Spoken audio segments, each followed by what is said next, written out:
Solve 2 cosine squared x minus 5 cosine x plus 2 equals 0 on the interval from 0 to 2 pi. To solve this equation, we're going to go back and use the techniques we practiced in the last lesson. This is of a quadratic form, so let's see if we can factor it. 2 cosine x times cosine x would equal 2 cosine squared. We need to have this term and this term multiply to equal positive 2, but add to equal negative 5.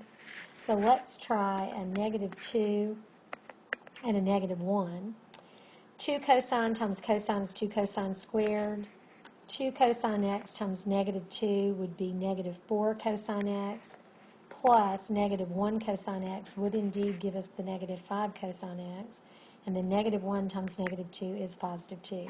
So this does indeed factor into 2 cosine x minus 1 times cosine of x minus 2 equals 0. So now we're going to set each factor equal to 0. This first factor would give us 2 cosine of x is equal to 1. So the cosine of x is equal to 1/2. And the second factor gives us cosine x minus 2 equals 0. So the cosine of x is equal to 2. We want to solve on the domain from 0 to 2 pi.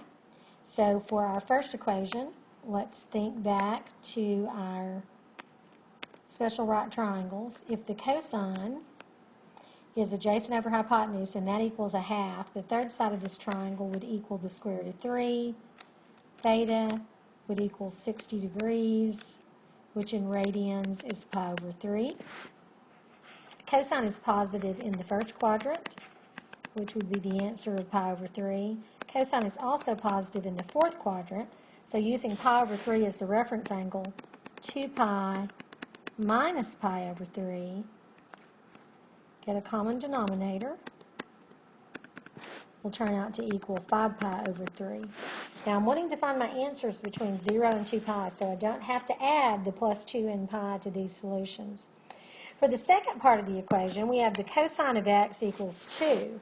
Now if you think back to your cosine graph, the highest value on that graph is 1. So there's never an x where the cosine of x will give you the solution of 2. So this part has no solution.